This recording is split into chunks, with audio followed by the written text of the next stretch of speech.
Hello and welcome to our reading of the life of Pi. In this video, we are going to read chapter 90. All the other chapters are available in videos on the channel, so do check them out. The Life of Pi by Jan Martel, chapter 90. I said, "Richard Parker, is something wrong? Have you gone blind?" as I waved my hand in his face.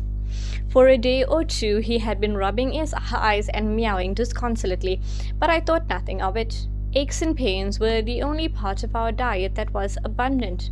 I caught a dorado. He hadn't eaten anything in 3 days. A turtle had come up to the lifeboat the day before, but I had been too weak to pull it aboard. I cut the fish in 2 halves. Richard Parker was looking my way. I threw him his share. I expected him to catch it in his mouth smartly. It crashed into his blank face. He went down. After sniffing left and right, he found the fish and began eating it. We were slow eaters now. I peered into his eyes. They looked no different from any other day. Perhaps there was a little more discharge in the inner corners, but it was nothing dramatic, certainly not as dramatic as his overall appearance. The ordeal had reduced us to skin and bones. I realized that I had my answer in the very act of looking. I was staring into his eyes as if I were an eye doctor while he was looking back vacantly. Only a blind wildcat would fail to react to such a stare. I felt pity for Richard Parker. Our end was approaching. The next day I started feeling a stinging in my eyes. I rubbed and rubbed, but the itch wouldn't go away. The very opposite, it got worse, and unlike Richard Parker, my eyes started to ooze pus. Then darkness came. Blink as I might. At first it was right in front of me, a black spot at the center of everything. It spread into a blotch that reached the edges of my vision. All I saw of the sun the next morning was a crack of light at the top of my left eye, like a small window too high up. By noon, everything was pitch black. I clung to life. I was weakly frantic. The heat was infernal. I had so little strength I could no longer stand. My lips were hard and cracked. My mouth was dry and pasty, coated with the glutinous saliva, as foul to taste as it was to smell. My skin was burnt. My shriveled muscles ached. My limbs, especially my feet, were swollen and a constant source of pain. I was hungry, and once again there was no food. As for water, Richard Parker was taking so much that I was down to 5 spoonfuls a day. But this physical suffering was nothing compared to the moral torture I was about to endure. I would rate the day I went blind as the day my extreme suffering began. I could not tell you when exactly in the journey it happened. Time, as I said before, became irrelevant. It must have been sometime between the 100th and the 200th day. I was certain I would not last another one. By the next morning I had lost all fear of death, and I resolved to die. I came to the sad conclusion that I could no longer take care of Richard Parker. I had failed as a zookeeper. I was more affected by his imminent death than I was by my own. But truly, broken down and wasted as I was, I could do no more for him. Nature was sinking fast. I could feel a fatal weakness creeping up on me. I would be dead by the afternoon. To make my going more comfortable, I decided to put off a little the intolerable thirst that I had been living with for so long. I gulped down as much water as I could take. If only I could have had a last bite to eat. But it seemed that was not to be. I sat myself against the rolled-up edge of the tarpaulin in the middle of the boat. I closed my eyes and waited for my breath to leave my body. I muttered, "Goodbye, Richard Parker. I'm sorry for having failed you. I did my best. Farewell. Dear father, dear mother, dear Ravi, greetings. Your loving son and brother is coming to meet you. Not an hour has gone by that I haven't thought of you. The moment I see you will be the happiest of my life. And now I leave matters in the hands of God, who is love and whom I love." I heard the words, "Is someone there?" It's astonishing what you hear when you're alone in the blackness of your dying mind. A sound without shape or color sounds strange. To be blind is to hear otherwise. The words came again. "Is someone there?" I concluded that I had gone mad. Sad but true. Misery loves company, and madness calls it forth. "Is someone there?" came the voice again, insistent. The clarity of my insanity was astonishing. The voice had its very own timbre, with a heavy, weary rasp. I decided to play along. Of course, someone's there. There's always someone there. Who would be asking the question otherwise? I was hoping there would be someone else. What do you mean, someone else? Do you realize where you are? If you are not happy with this figment of your fancy, pick another one. There are plenty of fancies to pick from. Figment. Fig. Mint. Wouldn't a fig be good? So there's no one, is there? Shh, I'm dreaming of figs. Figs! Do you have a fig? Please, can I have a piece? I beg you, only a piece. I'm starving. I don't have just one fig. I have a whole figment. A whole figment of figs. Oh, please, can I have some? The voice, or whatever effect of wind and waves it was, faded. They're plump and heavy and fragrant, I continued. The branches of the tree are bent over. They are so weighed down with figs. There must be over 300 figs in that tree. Silence. The voice came back again. Let's talk about food. What a good idea. What would you have to eat if you could have anything you wanted? Excellent question. I would have a magnificent buffet. I would start with rice and sambar. There would be black gram dal and rice and curd rice, and I would have, I'm not finished. And with my rice, I would have spicy tamarind sambar and small onion sambar and anything else? I'm getting there. I'd also have mixed vegetable sagu and vegetable korma and potato masala and cabbage veda and masala dosa and spicy lentil rasam and I see. Wait, and stuffed eggplant boreal and coconut pime kutu, yam kutu and rice idli and curd veda and vegetable bhaji and it sounds very. Have I mentioned the chutneys yet? Coconut chutney and mint chutney and green chili pickle and gooseberry pickle, all served with the usual naans and papadums and parathas and puris, of course. Sounds, and the salads, mango curd salad and okra curd salad and plain fresh cucumber salad, and for dessert, almond payasam and milk payasam and jaggery pancake and peanut toffee and coconut burfi and vanilla ice cream with hot thick chocolate sauce. Is that it? I'd finish this snack with a 10-liter glass of fresh, clean, cool, chilled water and a coffee. It sounds very good. It does. Tell me, what is coconut yam kutu? Nothing short of heaven, that's what. To make it, you need yams, grated coconut, green plantains, chili powder, ground black pepper, ground turmeric, cumin seeds, brown mustard seeds, and some coconut oil. You saute the coconut until it's golden brown. May I make a suggestion? What?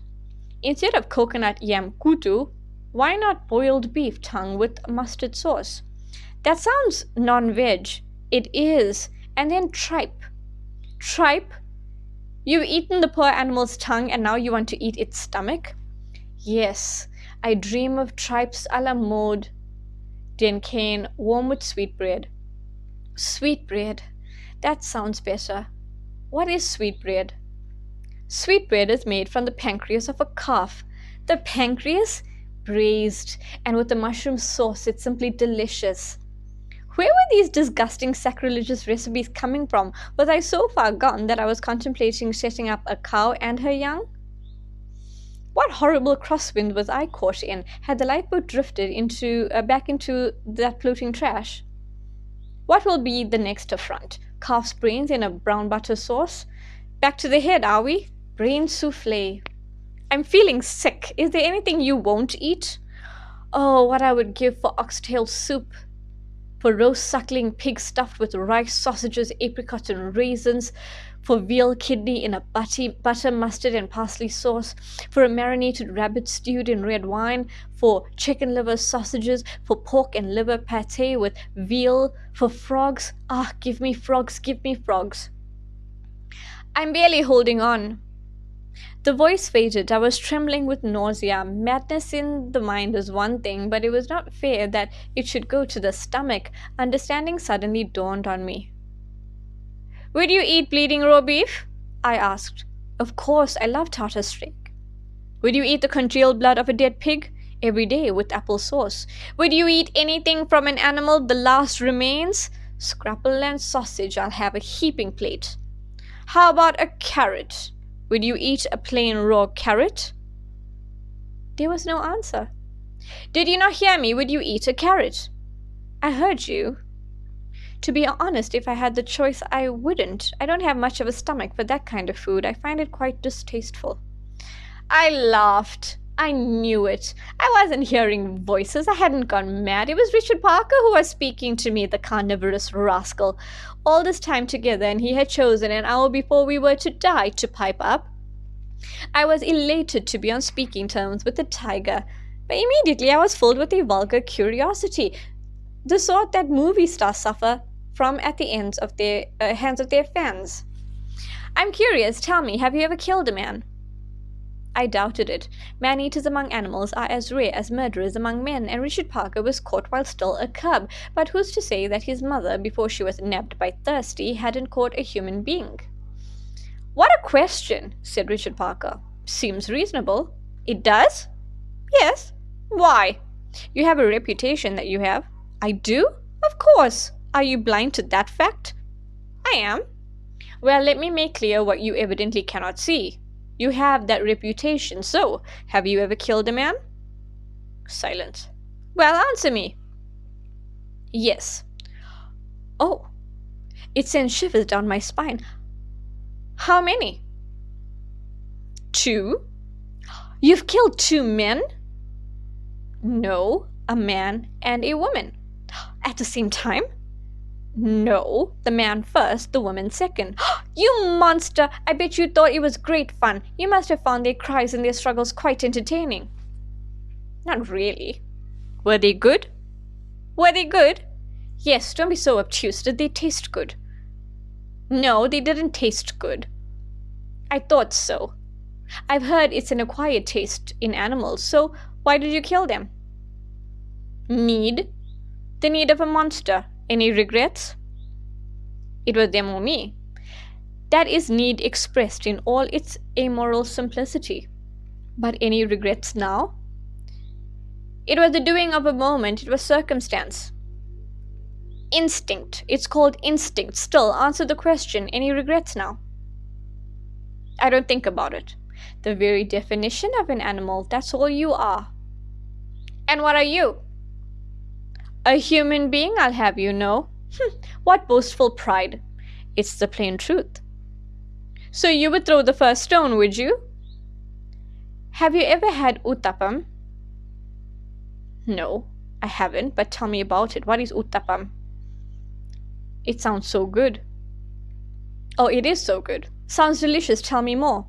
Uttapam is often made with leftover batter, but rarely has a culinary afterthought been so memorable. I can already taste it. I fell asleep, or rather into a state of dying delirium, but something was niggling at me. I couldn't say what. Whatever it was disturbing my dying. I came to. I knew what it was that was bothering me. Excuse me? Yes, came Richard Parker's voice faintly. Why do you have an accent? I don't. It's you who has an accent. No, I don't. You pronounce the Z. I pronounce the Z as it should be. You speak with warm marbles in your mouth. You have an Indian accent. You speak as if your tongue were a saw and English words were made of wood. You have a French accent. It was utterly incongruous. Richard Parker was born in Bangladesh and raised in Tamil Nadu, so why should he have a French accent? Granted, Pondicherry was once a French colony, but no one would have me believe that some of the zoo animals had frequented the Alliance Ferrée on Roduma. It was very perplexing, so I fell into a fog again. I woke up with a gasp. Someone was there. This voice coming to my ears was neither the wind nor with an accent nor an animal speaking up. It is someone else. My heart beat fiercely, making one last go at pushing some blood through my worn-out system. My mind made a final attempt at being lucid. Only an echo, I fear, I heard audibly. Wait, I'm here! An echo at sea. No, it's me! That this would end. My friend! I'm wasting away. Stay! Stay! I could barely hear him. I shrieked. He shrieked back. It was too much. I would go mad.